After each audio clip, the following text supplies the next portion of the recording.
Hello friends, social science study room में आपका स्वागत है। आज की वीडियो में हम प्रीवियस ईयर का क्वेश्चन पेपर डिस्कस करेंगे। ये सितंबर 2015 का क्वेश्चन पेपर है।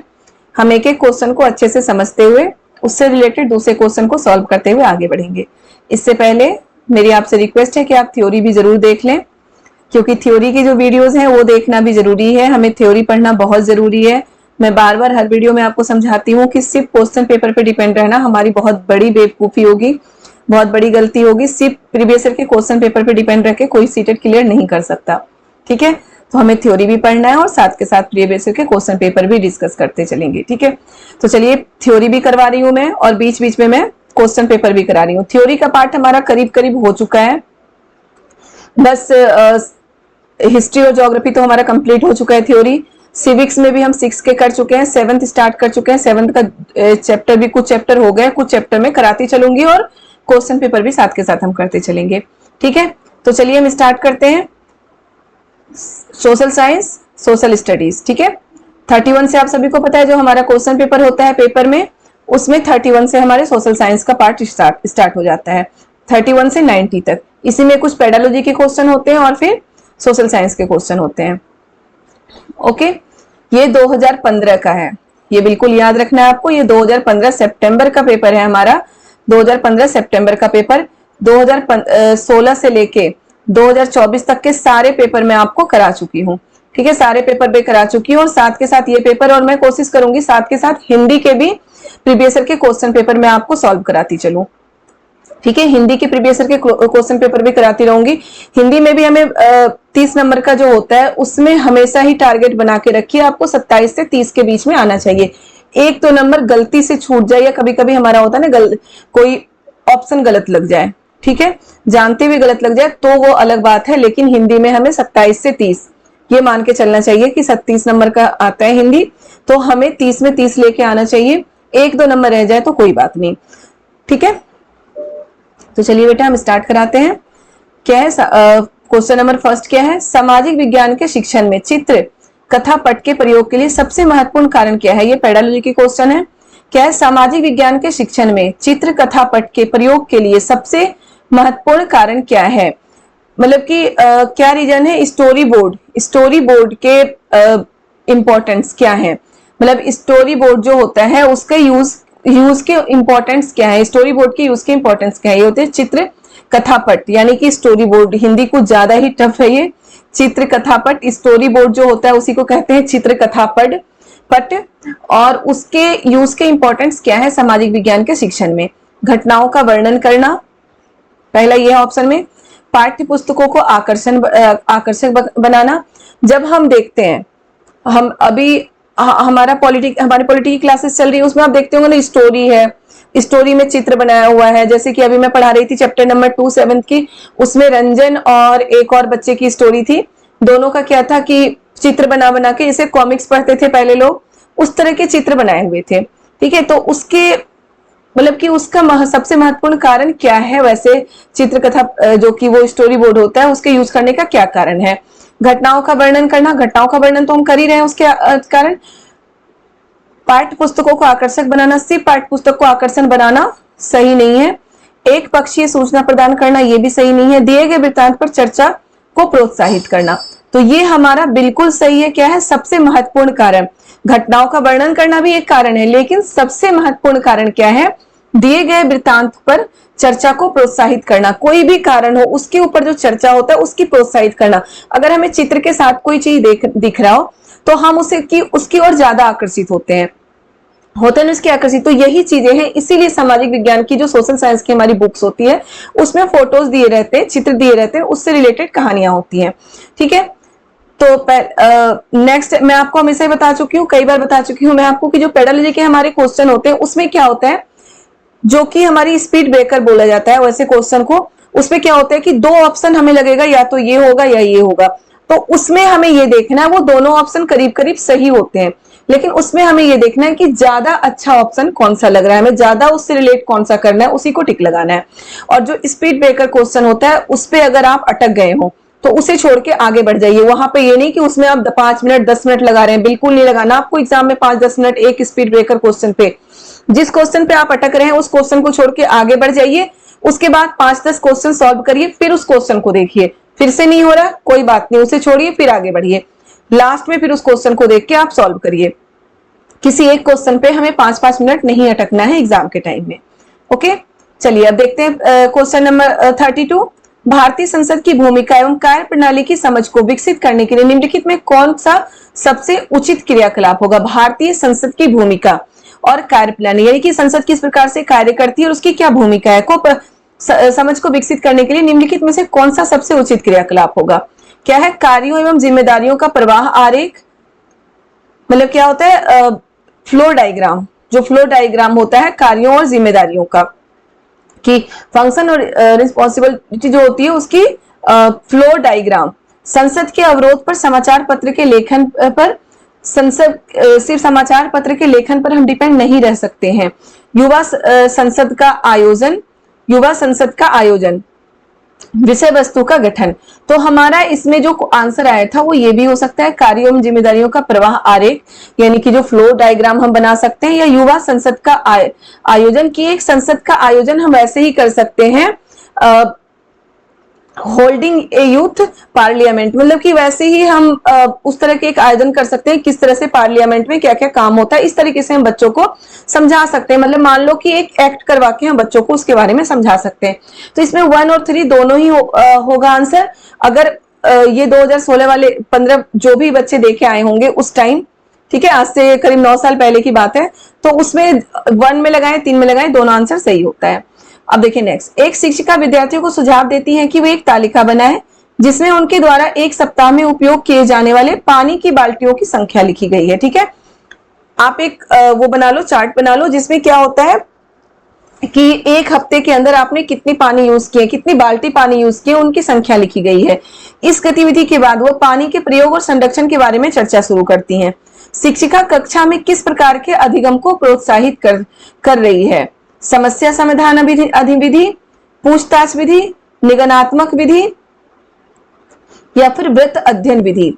तो ये है पूछताछ विधि। ठीक है, क्योंकि हम बच्चों से पूछ तो रहे हैं, उनको एक तालिका बना रहे हैं, कि वो इंक्वायरी मेथड है ना, इंक्वायरी कर रहे हैं, पूछताछ का मतलब होता है इंक्वायरी कर रहे हैं, बच्चों से पूछ रहे हैं कि पूरे हफ्ते में वो कितना पानी खर्च कर रहे हैं, कितनी बाल्टी पानी खर्च कर रहे हैं। वो एक तालिका बनाए, एक चार्ट बनाए, उसमें लिख के लाए। उसके बाद हम उन्हें बता रहे हैं, उस इंक्वायरी के बाद हम उन्हें बता रहे हैं कि पानी का मतलब कि जो पानी का प्रयोग और संरक्षण क्यों जरूरी है और कितना जरूरी है। ठीक है, तो ये क्या होता है? पूछताछ विधि, यानी कि इंक्वायरी मेथड। क्लियर है? नेक्स्ट देखिए, सबसे उचित विकल्प को रिक्त स्थानों में भरिए। सबसे उचित विकल्प को, ज्ञान और विचारों को व्यवस्थित करने के लिए अवधारणात्मक संसाधनों में समय रेखा सारांश क्या है? सबसे ज्ञान और विचारों को व्यक्त करने, ज्ञान और विचारों को व्यवस्थित करने के लिए अवधारणात्मक संसाधनों में समय रेखा सारांश किसको सम्मिलित करते हैं? सूचना मानचित्र और अवधारणा मानचित्र। क्या है? ज्ञान और विचार को व्यक्त किया जा रहा है ना, ज्ञान और विचार को व्यक्त करना है हमें इसमें। ठीक है, सॉफ्टवेयर और प्रश्न बैंक ये तो नहीं होगा, क्योंकि ज्ञान और विचार को व्यक्त करना है। शिक्षक प्रतिरूपण और दंड आरेख तो होगा ही नहीं। स्मरण संकेत तो समीक्षा प्रश्न, जहां पे प्रश्न और समीक्षा प्रश्न और स्मरण यानी कि याद की हुई चीजें, वो भी नहीं होगा, तो ये दोनों तो हमारा वैसे ही कट जाता है। अन्वेषणात्मक सॉफ्टवेयर और क्या है? प्रश्न बैंक, तो प्रश्न बैंक भी नहीं होगा, हमारा ऑप्शन नंबर फर्स्ट सही होगा, सूचना मानचित्र और अवधारणा मानचित्र। ठीक है, यानी कि कॉन्सेप्ट, ज्ञान और विचार है ना, कॉन्सेप्ट वाला मैप, और क्या होता है? Information map. इस तरह के मैप का उसमें यूज किया जाता है। क्लियर है? देखिए, क्रियाकलाप आधारित, नेक्स्ट है क्रियाकलाप आधारित प्रश्न। सामाजिक विज्ञान के पाठ को क्रियाकलाप आधारित प्रश्न, यानी कि जो हम प्रोजेक्ट देते हैं या एक्टिविटी बच्चों से कराते हैं, क्यों कराते हैं? क्योंकि वो ज्यादा मतलब कि बच्चों को अपनी तरफ आकर्षित करे। ठीक है, और बच्चे उसमें एंजॉय करें। क्या है? लंबा बनाते हैं। क्रियाकलाप आधारित प्रश्न सामाजिक विज्ञान के पाठ को क्या करते हैं? लंबा बनाते हैं, विस्तृत बनाते हैं, आनंददायी बनाते हैं, विवादास्पद बनाते हैं। लंबा और विस्तृत तो है नहीं कि बड़ा बना रहे हैं, लंबा बना रहे हैं, या विवाद, उसमें लड़ाइयां हो रही है, इस तरह की नहीं। क्या होता है? आनंददायी, यानी कि जॉयफुल। बच्चे क्या करते हैं? एंजॉय करते हैं उन चीजों को। अगर आप एक्टिविटी कहीं भी क्लास में आप अगर छोटे बच्चों को पढ़ा रहे हैं, छोटे बच्चों क्या 10th तक के बच्चों को पढ़ा रहे हैं, तो उनको एक्टिविटी से पढ़ाइए, देखिए वो कितना एंजॉय करते हैं, उस चीजों को याद रखते हैं लंबे समय तक। ठीक है, अब मान लीजिए मैं आपको करा रही हूँ, क्वेश्चन पेपर सॉल्व करा रही हूँ, तो मैं सिर्फ ये बताती जाती कि 34 क्वेश्चन पढ़ लेती, आंसर पढ़ लेती, ये आंसर होगा, बस इतना कर सकती थी। लेकिन क्या हुआ, मैं हर आंसर पे थोड़ा बहुत आपसे बात करती हूँ, समझा रही हूँ, तो इससे क्या होता है, लोगों का इंटरेस्ट बढ़ता है, लोग समझते हैं चीजों को। समझाने के लिए कि आपको समझ के याद करना, रट के नहीं करना। ओके, नेक्स्ट क्वेश्चन हमारा क्या है, सामाजिक समस्याओं को की समझदारी को विकसित करने के लिए निम्नलिखित में से सबसे उचित विधि कौन सी है। क्या है, सामाजिक समस्याओं की समझदारी को विकसित करने के लिए निम्नलिखित में से सबसे उचित विधि कौन सी है। भूमिका निर्वाह यानी कि रोल प्ले, हो सकता है रोल प्ले भी। वृत्त अध्ययन, वृत्त अध्ययन का मतलब होता है केस स्टडी, याद रखिएगा। थोड़ा सा इंग्लिश के भी पढ़ लीजिएगा, क्योंकि कभी कभी हिंदी के वर्ड ऐसे आ जाते हैं कि हमें समझने में थोड़ी सी दिक्कत होती है। वृत्त अध्ययन का मतलब क्या होता है, केस स्टडी, केस स्टडी। चलचित्र प्रदर्शन यानी कि फिल्म स्क्रीनिंग, और चित्र बंधन निबंध यानी कि फोटो ऐसे।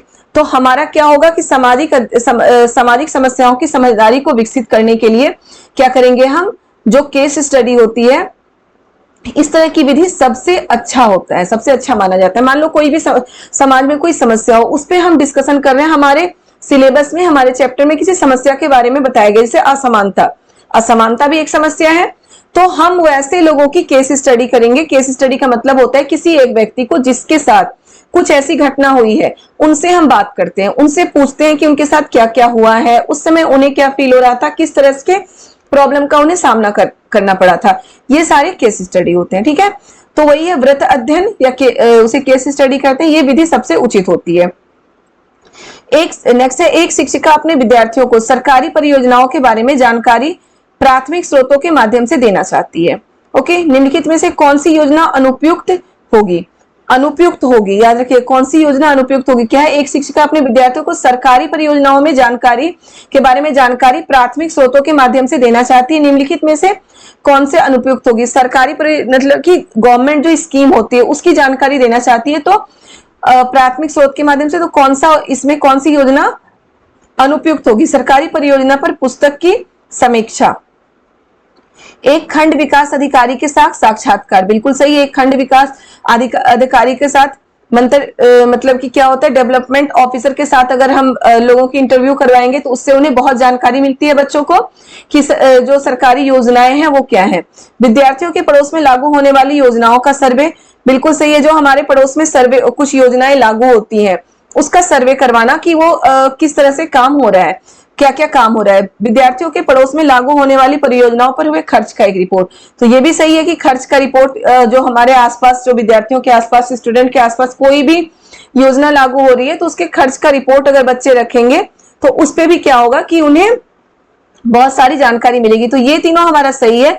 इस तरीके से क्या होता है कि हम सरकारी योजनाओं की जानकारी बच्चों को दे सकते हैं। लेकिन जो हमारा फर्स्ट ये है कि सरकारी परियोजना पर पुस्तक की समीक्षा, यानी कि जो है नोटबुक, मतलब जो बुक होता है उन पर गवर्नमेंट स्कीम क्या क्या है उसके बारे में रिव्यू बच्चों को बताना, तो इससे ज्यादा बेटर हमारा ये तीनों होगा, क्योंकि इसमें क्या हुआ है कि प्राथमिक स्रोतों के माध्यम से वो देना चाहती है, तो ये तीनों हमारा बेटर है। तो हमारा आंसर है कि कौन सा अनुपयुक्त है, तो कौन सा अनुपयुक्त है, क्वेश्चन ऑप्शन नंबर फर्स्ट। ठीक है, नेक्स्ट है, सामाजिक विज्ञान पर निम्नलिखित में से एक उचित और अर्थपूर्ण दत्त अभ्यास को चुनिए। क्या है, सामाजिक विज्ञान पर निम्नलिखित में से एक उचित और अर्थपूर्ण दत्त अभ्यास को चुनिए। राइटिंग असाइनमेंट है, इसमें दत्त अभ्यास वही होता है, राइटिंग असाइनमेंट को चुनिए। सामाजिक मतलब मीनिंगफुल राइटिंग असाइनमेंट, ठीक है, को सामाजिक विज्ञान पर निम्नलिखित में से एक, मतलब कि जिससे क्या होता है कुछ सबसे अच्छा राइटिंग असाइनमेंट क्या होता है उसको चुनिए। अवधारणाओं के परीक्षण का एक मौलिक अभ्यास, पठन सामग्री का सार, पाठ्य पुस्तकों में से सही उत्तर ढूंढना, पिछले वर्ष का अभ्यास, तो ये भी गलत है, पिछले वर्ष का अभ्यास गलत है।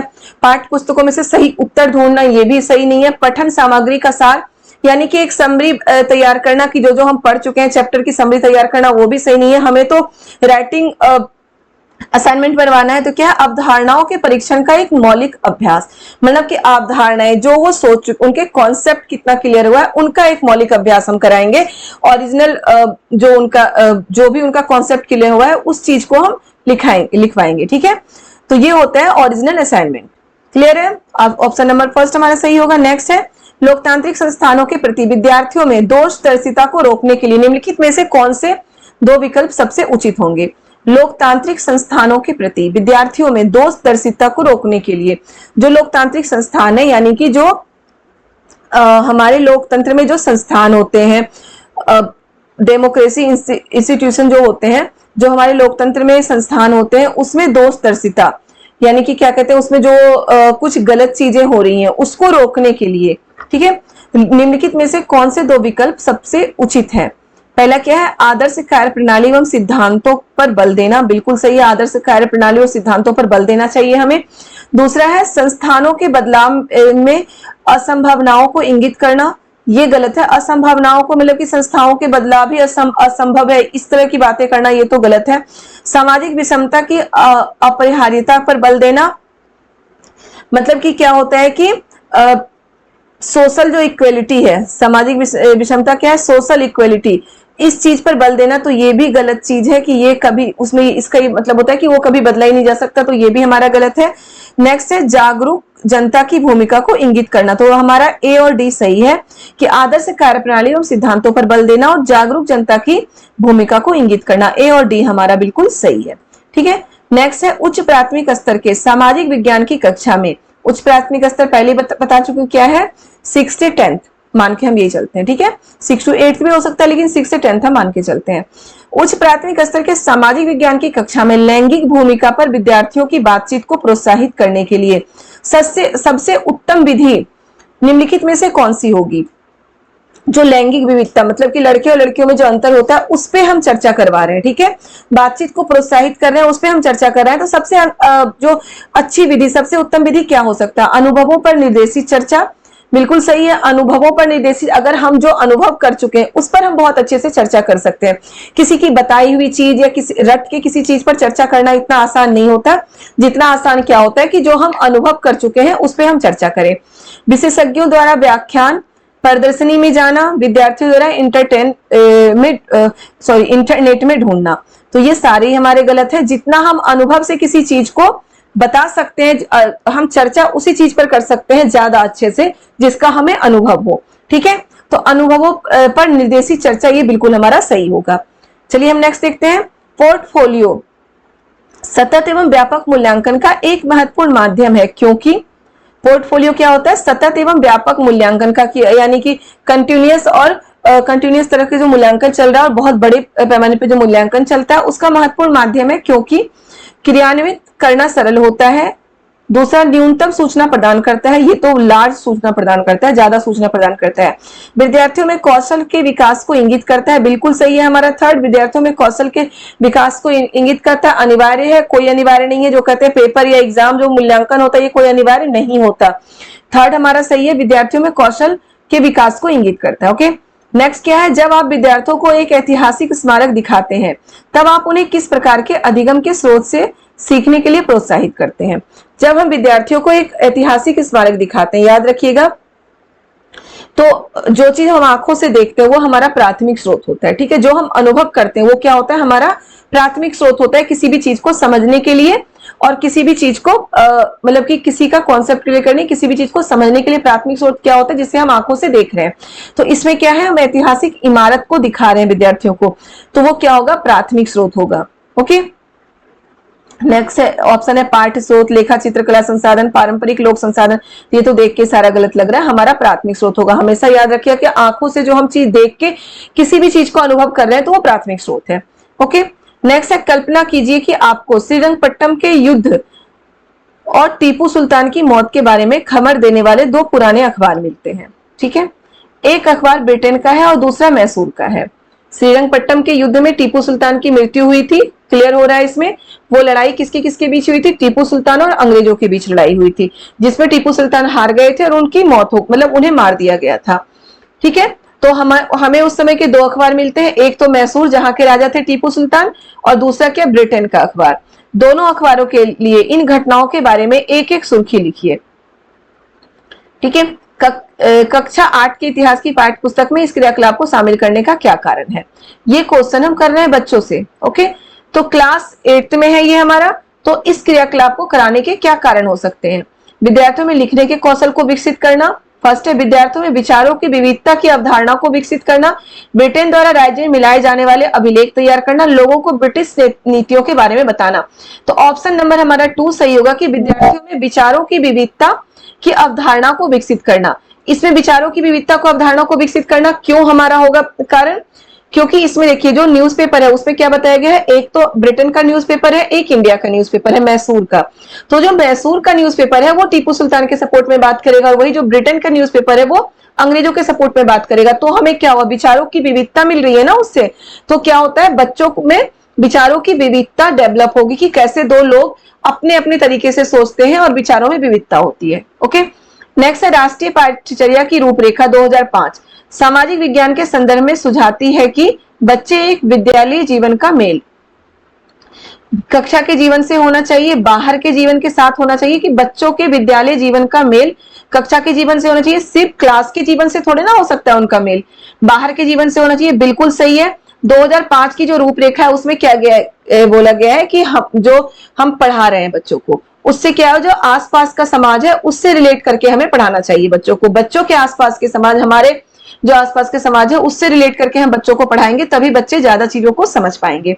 ठीक है, तो हमारा ऑप्शन नंबर 2 सही होगा कि 2005 की जो रूपरेखा थी पाठ्यचर्या की उसमें यही बोला गया था कि जब भी हम सामाजिक विज्ञान के कुछ पढ़ाते हैं तो उनको समाज से रिलेट करके पढ़ाना है। ठीक है, नेक्स्ट है सबसे उचित विकल्प को चुनिए। उच्च प्राथमिक स्तर के विद्यार्थियों को सामाजिक विज्ञान की परियोजना के तहत क्षेत्र भ्रमण करने को कहा जा सकता है, जिससे कि यह विद्यार्थियों के लिए भागीदारी बढ़ाता है, आनंदमय होता है। नेक्स्ट है यह अवधारणाओं और विचारों के साथ वास्तविकता की तुलना करने में योग्य बनाता है। उसके बाद है विद्यार्थी व्यस्त रहते हैं और शिक्षक अन्य कार्यों के लिए मुक्त हो जाते हैं। बिल्कुल गलत है ये तो। यह परियोजना पूर्ण करने की अनिवार्य आवश्यकता है, ये भी गलत है। परियोजना यानी कि कोई भी जो एक्टिविटी है, कुछ भी प्रोजेक्ट है, उसे पूर्ण करने के लिए अनिवार्य ये नहीं है कि हम विद्यार्थियों को कहीं घूमने के लिए ले जाएं या विद्यार्थियों को कहें कि वो कहीं से क्षेत्र भ्रमण करके आए। ये विद्यार्थियों को सिर्फ आनंद के लिए भी नहीं भेज सकते। क्या है, यह अवधारणा और विचारों के साथ वास्तविकता की तुलना करता है कि हम वास्तव में मतलब हम क्या अवधारणा बना रखे हैं किसी चीज के लिए, ठीक है, और वास्तव में वो क्या चीज है। तो ये चीजों में क्या होता है, तुलना करने के योग्य बनते हैं विद्यार्थी, इसलिए उनको क्षेत्र भ्रमण करने की बात कही जाती है। ओके, नेक्स्ट है उच्च प्राथमिक स्तर पर भूगोल के शिक्षण के लिए निम्नलिखित में से कौन सी विधि सबसे अधिक उपयोगी है। भूगोल के चित्रण के लिए शिक्षण के लिए यानी कि ज्योग्राफी के शिक्षण के लिए कौन सी विधि सबसे उपयोगी है। परिचर्चा, क्षेत्र भ्रमण, कहानी सुनाना, वाद विवाद। तो हमारा क्षेत्र भ्रमण है, मान लो कि हम किसी नदी के बारे में बच्चों को पढ़ा रहे हैं, तो अगर हम उस नदी के पास ले जाएंगे तो हम बच्चों को जैसे जो चाप झील होता है, बहुत सारी चीजें होती है ना, विसर्प होता है जो नदियों का ये मोड़ होता है उसे विसर्प कहते हैं मोड़ को, ये सब हमें पढ़ाना है। तो हम जो चार्ट बना के बच्चों को दिखा रहे हैं, हमारे आसपास अगर कुछ वैसा कुछ है क्षेत्र में तो हम वहां जाके बच्चों को दिखा सकते हैं। तो वो सबसे उपयोगी विधि है, अधिक उपयोगी है क्षेत्र भ्रमण। क्लियर है। नेक्स्ट है उच्च प्राथमिक स्तर पर सामाजिक एवं राजनीतिक जीवन की पाठ्य पुस्तक का शिक्षण निम्नलिखित में से किस एक उपागम पर बल देता है। मतलब कि कौन सा एक जो लेवल है, प्राइमरी लेवल है, उस पर वो फोकस करता है। ठीक है, वास्तविक जीवन की स्थितियों को सिखाना, सामाजिक और उच्च प्राथमिक स्तर पर याद रखिएगा, सामाजिक और राजनीतिक जीवन की पाठ्य पुस्तक। वास्तविक जीवन की स्थितियों को सिखाना बिल्कुल सही है, वास्तविक जीवन की स्थितियों को ही सिखाया जाता है इसमें। परिभाषाओं द्वारा सिखाना, नहीं रट करके सिखाना बिल्कुल गलत है। अवधारणाओं के संश्लेषण से सीखना, ये भी थोड़ा सा हो सकता है, लेकिन जो हमारा सबसे उपयोगी उपागम क्या होगा, वास्तविक जीवन की स्थितियों से सीखना। ओके, सबसे ज्यादा हम तभी सीखते हैं, मैं पीछे ही बोल चुकी हूँ, अनुभव से ही हम सबसे ज्यादा सीखते हैं, तो वही है वास्तविक जीवन की स्थितियों से सीखना। राजनीतिक जीवन की पाठ्य पुस्तक का शिक्षण निम्नलिखित में से किस एक उपागम पर बल देता है, वास्तविक जीवन की स्थितियों से सीखना। आप पॉलिटी में देख सकते हैं, सामाजिक और राजनीतिक जीवन पॉलिटी की बुक है, पॉलिटी में आप देख सकते हैं, पॉलिटी में मैं करा रही हूँ कि हर चैप्टर में केस स्टडी होता है, किसी के वास्तविक जीवन के बारे में बताया जाता है। समानता वाले चैप्टर में कांता के वास्तविक जीवन के बारे में बताया गया है, और भी दो लोग थे, एक तो अंसारी दंपत्ति, इन लोगों के वास्तविक जीवन के बारे में बताया गया कि उनके साथ क्या हुआ था। तो उन स्थितियों से हम चीजों को ज्यादा अच्छे से समझ सकते हैं। ठीक है, तो वास्तविक जीवन की स्थितियों से सीखना सामाजिक और राजनीतिक जीवन की पुस्तक में सबसे ज्यादा यही होता है, किसी के वास्तविक जीवन की कहानी उसमें बताई जाती है। नेक्स्ट है विभिन्न प्रकार के बाजार विषय को पढ़ाने के लिए निम्नलिखित में से कौन सी परियोजना सबसे उचित है, अधिक उचित है। अखबारों और पत्रिकाओं से बाजार का कोलाज तैयार करना, यह भी हो सकता है, कोलाज तैयार करवा सकते हैं हम। शॉपिंग मॉल में बेचे जाने वाले उत्पादों को देखने के लिए जाना, तो विभिन्न प्रकार के बाजारों को तो सिर्फ शॉपिंग मॉल का करने से फायदा नहीं है। दुकानदारों के उत्पादों को खरीदने व बेचने के दामों की तुलना करना, ये भी हो सकता है दुकानदारों यानी कि शॉपिंग मॉल और जो वीकली बाजार होता है उसके जो खरीदने और बेचने के जो जो दाम है उसकी तुलना करना। कक्षा में बाजारों से खरीदे हुए उत्पादों का प्रदर्शन करना, ये भी नहीं होगा, तो हमारा ऑप्शन नंबर 1 भी हो सकता है और थर्ड भी हो सकता है। ठीक है, दोनों ही सही है, ऑप्शन नंबर 1 भी और थर्ड भी, कि हम जो अखबार और पत्रिकाओं से बाजार पर कोलाज तैयार करना, अखबार और पत्रिकाओं में जो अलग अलग बाजारों के बारे में जो भी है उसका कटिंग लाके एक कोलाज तैयार कर सकते हैं, जिससे हमें पता चलेगा कि दोनों बाजारों में अंतर, या फिर उनके बेचे गए दामों की तुलना करना कि शॉपिंग मॉल में दाम ज्यादा है चीजों के और वहीं वीकली बाजार में दाम कम होते हैं, तो इस चीज का पता चलेगा विद्यार्थियों को। ठीक है, नेक्स्ट है अशोक के अधिकतर अभिलेख निम्नलिखित लिपियों में से किसमें लिखे गए थे? तो ब्राह्मी लिपि में लिखे गए थे, याद रखिएगा। अशोक के जो अधिकतर अभिलेख हैं वो किसमें लिखे गए थे? ब्राह्मी लिपि में लिखे गए थे। क्लियर है? अब नेक्स्ट है कुछ आरंभिक बिंदु मंदिरों में एक हॉल होता है। कुछ आरंभिक हिंदू मंदिरों में, एक मिनट बेटा मैं अभी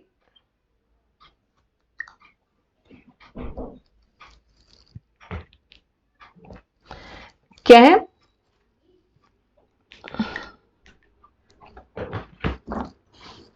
कुछ आरंभिक हिंदू मंदिरों में एक हॉल होता है। अभी लाइट चली गई थी इसलिए थोड़ा सा डिस्टर्ब हो गए। ओके, चलिए देखते हैं नेक्स्ट क्वेश्चन। कुछ आरंभिक हिंदू मंदिरों में एक हॉल होता है जहां लोग इकट्ठा हो सकते हैं, इस स्थान को कहा जाता है। मतलब कि जो आरंभिक हिंदू मंदिर होते थे उसमें एक हॉल होता था जहां पे सब लोग इकट्ठा होकर बात मतलब विचार करते थे कि मंदिरों में कैसे पूजा करवाना है, क्या करवाना है, या इकट्ठा होकर बैठते थे। उसे क्या कहते हैं? प्रदक्षिणा पथ। प्रदक्षिणा पथ तो उसे कहते हैं जो मंदिरों की प्रदक्षिणा करते हैं लोग। ठीक है, चारों तरफ मंदिर के चारों ओर प्रदक्षिणा करते हैं, उसे प्रदक्षिणा पथ कहते हैं। मंडप, मंडप हमारा सही ऑप्शन है। ग्राम भोजक, ग्राम भोजक तो जो बड़े किसान होते थे उसे ग्राम भोजक कहा जाता था। गर्भगृह, गर्भगृह किसे कहा जाता है? जहां पे देवता और देवी की मूर्ति स्थापित की जाती है उसे गर्भगृह कहा जाता है। ठीक है, तो क्या होगा हमारा? मंडप, जहां पे मंदिरों में लोग इकट्ठा होते थे। ग्राम भोजक का याद रखिएगा, ग्राम भोज का क्या होता है? जो मतलब कि जो गांव के बड़े किसान होते थे उसे ग्राम भोजक कहा जाता था। ठीक है, नेक्स्ट है विनय पिटक ग्रंथ निम्नलिखित में किससे संबंधित है? विनय पिटक ग्रंथ हमारा बौद्ध संघ से संबंधित है। ठीक है, बौद्ध संघ से संबंधित है विनय पिटक ग्रंथ। इसमें बौद्ध धर्म के विचारों को, गौतम बुद्ध के विचारों को इसमें सम्मिलित किया गया है। नेक्स्ट है राजा हर्षवर्धन के दरबारी कवि वान भट्ट ने उनकी जीवन हर्षचरित निम्नलिखित भाषाओं में से किसमें लिखी? उर्दू, संस्कृत, प्राकृत, हिंदी। तो संस्कृत भाषा में लिखी थी वान भट्ट ने राजा हर्षवर्धन के मतलब की जीवनी हर्षचरित। इससे बहुत सारे क्वेश्चन बन रहे हैं, आप देख सकते हैं कि वान भट्ट किसके दरबारी कवि थे? तो वान भट्ट किसके दरबारी कवि थे? हर्षवर्धन के दरबारी कवि थे। राजा हर्षवर्धन के दरबारी कवि थे। हर्षचरित जो राजा हर्षवर्धन की जीवनी है हर्षचरित किसने लिखी थी? वान भट्ट ने लिखी थी। क्लियर है? कई क्वेश्चन बन गए ना एक ही क्वेश्चन से कि वान भट्ट किसके दरबारी कवि थे? हर्षवर्धन के दरबारी कवि थे। हर्षवर्धन की जीवनी किसने लिखी थी? वान भट्ट ने। और वान भट्ट ने हर्षवर्धन की जो जीवनी लिखी थी उसका क्या नाम है? हर्षचरित नाम है। और तीसरा क्वेश्चन और नेक्स्ट क्वेश्चन तो यही है कि किस भाषा में लिखी थी? संस्कृत भाषा में लिखी थी। क्लियर है? ये सारा मैं आपको करवा चुकी हूँ हिस्ट्री में। ओके, नेक्स्ट है जैन और बौद्ध भिक्खु भिक्षुणियों के लिए आरंभिक विहार बने थे। किस चीज के बने थे? लकड़ी के बने थे, याद रखिएगा। विहार क्या होता है? जहां पे वो कुछ दिन रह सके, जैसे बारिश के मौसम में वो जो जैन और बौद्ध धर्म के भिक्खु भिक्षुणी उसे बोलते हैं जो जैन और बौद्ध धर्म को मान चुके हैं और वो घूम घूम कर लोगों से भिक्षा मांगकर अपना जीवन यापन करते हैं, उसे भिक्खु भिक्षुणियां बोलते हैं। भिक्खु यानी कि जेंट्स, भिक्षुणियां यानी कि जो औरतें होती हैं उसमें। ठीक है, तो बारिश के मौसम में उन्हें जगह यहां से वहां घूमना मुश्किल होता था, इसलिए उन्हें रहने के लिए एक विहार यानी कि रहने की जगह बनाई जाती थी। जो आरंभिक विहार बनाया गया था वो लकड़ियों का बनाया गया था, याद रखिएगा, लकड़ियों का बनाया गया था। क्लियर है? अब एक कन्नौज पर लंबे समय तक त्रिपक्षीय संघर्ष किन तीन राजाओं के राजवंशों के बीच हुआ था? तो पाल, राष्ट्रकूट और गुर्जर प्रतिहार। बहुत इंपॉर्टेंट क्वेश्चन है। जो कन्नौज पर लंबे समय तक त्रिपक्षीय संघर्ष, ठीक है, किन तीन राजवंशों के बीच हुआ था? पाल, राष्ट्रकूट और गुर्जर प्रतिहार के बीच में हुआ था ये त्रिपक्षीय संघर्ष। क्लियर है? अब है सूफी मत के अनुसार खानकाहों से अभिप्राय है। सूफी मत के अनुसार खानकाहों से अभिप्राय है नाम का गुणगान करना, नीति कक्षाओं पर चर्चा, वह स्थान जहां सूफी संत बैठकों का आयोजन करते थे। खानखाहों, सूफी मत के अनुसार खानखाहों से अभिप्राय है वह स्थान जहां सूफी संत बैठकर आयोजन करते थे। बिल्कुल सही है ये, कि वही स्थान जहां पे सूफी संत बैठते थे और आयोजन करते थे उसी को क्या बोलते थे? खानखाह। नेक्स्ट है चोल मंदिरों के विषय में निम्नलिखित कथनों में कौन सा सही है? चोल मंदिरों के विषय में निम्नलिखित कथनों में कौन सा सही है? चोल मंदिर क्या होता था? चोल मंदिर वहां पे कांच से मूर्तियां बहुत बनाई जाती थी और उसके जो शीर्ष होते थे वो बहुत ही ऊंचे होते थे, लंबे होते थे मंदिरों के। पहला देखिए, चोल मंदिर प्राय अपने आसपास विकसित होने वाली केवल ग्रामीण बस्तियों के केंद्र बन गए थे। बिल्कुल नहीं, ये शहरी बस्तियों के भी केंद्र थे, वहां पे शहर विकसित होता गया था। जनसाधारण द्वारा दी गई भूमि से चोल मंदिर संपन्न हो गए। जनसाधारण राजाओं के द्वारा दी गई जमीन से राजा ही, जो चोल मंदिर थे वो राजाओं के द्वारा बनवाई गई थी। चोल मंदिर आर्थिक, सामाजिक और सांस्कृतिक जीवन का केंद्र था। ये बिल्कुल सही है कि चोल मंदिर क्या था? आर्थिक, सामाजिक और सांस्कृतिक जीवन का केंद्र था। वहां पे बहुत ज्यादा धन मतलब कि लगाया जाता था मंदिरों में, मूर्तियां बहुत कीमती होती थी। लौह प्रतिमाओं का निर्माण चोल मंदिर की मुख्य विशेषता थी। बिल्कुल नहीं, कांस्य की मूर्तियां बनाई जाती थी चोल मंदिर में, याद रखिएगा। और चोल मंदिर की जो मूर्तियां बनाई जाती थी वो देवी देवताओं के साथ साथ पुजारियों की भी मूर्तियां बनाई जाती थी। एक और बहुत ही इंपॉर्टेंट है, उसे भी ध्यान रखिएगा। चोल मंदिर में जो मूर्तियां बनाई जाती थी क्या था? कांस्य की मूर्तियां बनाई जाती थी, कांस्य की, और देवी देवताओं के साथ पुजारियों की भी मूर्तियां बनाई जाती थी। ठीक है। नेक्स्ट है, दिल्ली सल्तनत के सुल्तानों के लिए लिखी गई तवारीख के विषय में निम्नलिखित कथनों पर कौन सा सही है? जो तवारीख होता था वो जो सुल्तान होता था उसकी मतलब कि उसकी तारीफ में लिखी जाती थी, उसे ही तवारीख कहते थे। ये दिल्ली सल्तनत की प्रशासनिक भाषा उर्दू में लिखी गई थी। क्या कथनों में कौन सा सही है? नेक्स्ट है, तवारीख उन लोगों द्वारा लिखी गई जो शायद ही नगरों में रहते थे। नगरों में ही रहते थे, उन्हीं के द्वारा तवारीख लिखी गई थी। ठीक है। तवारीख के लेखक शासकों को अच्छे शासन की आवश्यकता, न्यायसंगत शासन पर बल देते थे। बिल्कुल सही है, जो तवारीख के लेखक थे वो शासकों को अच्छे शासन की आवश्यकता और न्यायसंगत शासन पर बल देते थे। वो शासकों को ये भी बताते थे कि आप अच्छे शासन किस तरह से कर सकते हैं और न्यायसंगत शासन किस तरह कर सकते हैं। नेक्स्ट है, 19वीं सदी में निम्नलिखित में से किसने कुरान शरीफ की आदतों का हवाला देकर महिलाओं की शिक्षा के लिए तर्क दिया? तो मुमताज अली ने, याद रखिएगा, मुमताज अली ने ही कुरान शरीफ का हवाला देकर महिलाओं की शिक्षा के लिए तर्क दिया था। नेक्स्ट है, कक्ष में विद्यार्थियों को खुली पुस्तक अभ्यास करवाने के लिए उचित कारण को चुनिए। खुली पुस्तक यानी कि बुक दे दिया जाता है, उससे अभ्यास करिए। पाठ्य पुस्तक को विस्तृत रूप से याद करना, बिल्कुल नहीं, याद नहीं करना, हमें समझना है। पाठ को किसी विशिष्ट प्रश्नों के संदर्भ में पढ़ना, बिल्कुल सही है, किसी विशिष्ट प्रश्न के संदर्भ में पाठ को पढ़ना। ओके। बिना तैयारी के विद्यार्थियों का मूल्यांकन करना, बिल्कुल गलत। पाठ्य भाषा के प्रयोग को प्रोत्साहित करना, यह भी गलत है। हमारा सही क्या होगा? पाठ्य को किसी विशिष्ट प्रश्नों के संबंध में पढ़ना, यानी कि पाठ को पढ़ना है हमें, किसी भी टॉपिक के संदर्भ में हमें पाठ को पढ़ना है और उसे समझना है।